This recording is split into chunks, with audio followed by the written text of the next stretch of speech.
Topic is FATF. FATF stands for Financial Action Task Force. So it is a watchdog for money laundering cases or terror financing cases. So it was created under the sidelines of the G7 meeting in 1989. At that time, there was a 16 member countries. Right now, there is 39 member countries. It meets thrice a year.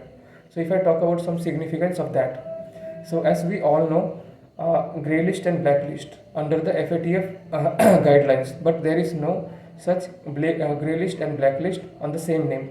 But there is the same thing like jurisdiction under increased monitoring that we know as a grey list, and the high risk under jurisdiction subject to a call for action that we know as a blacklist.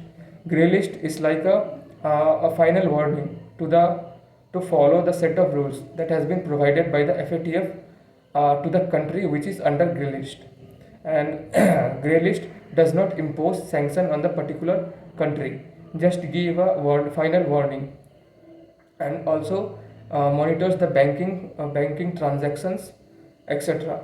So it makes harder for any country who is under the grey list to get loans easily from the international banks like IMF, World Bank, Asian Development Bank, etc. So if a country is if a country is in the blacklist, it is hard for them to stable their economy because various countries put sanctions on them. So right now there are 21 countries under the grey list of FATF, and 3 countries that are Iran, Myanmar and North Korea under the blacklist. So if I talk about India, Pakistan and FATF. So India became a permanent member of FATF in the year of 2010. Before that, India joined as a observer in 2006. Pakistan have been removed from the grey list by applauding its significance process, and this gives a Pakistan a clean sheet to start again terror activities against India. And in the Pakistan has been removed from the FATF after 4 years. Before that, it was first time added into the grey list in the year of 2008 and removed in 2009. But again putting Pakistan into grey list, it was under the severe monitoring since 2012 to 2015, and again added into 2018 in the grey list.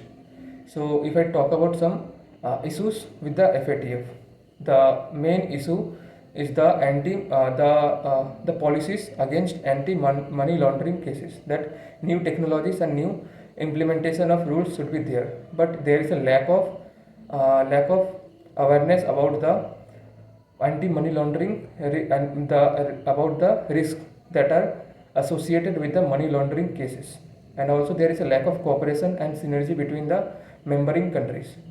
So if I talk about some things that need to be changed in order to improve the FATF grouping, that the data sharing must be improved. The collected data should be shared on the real-time basis to the membering countries, and that can be improved by the using of data science or artificial intelligence and machine learning.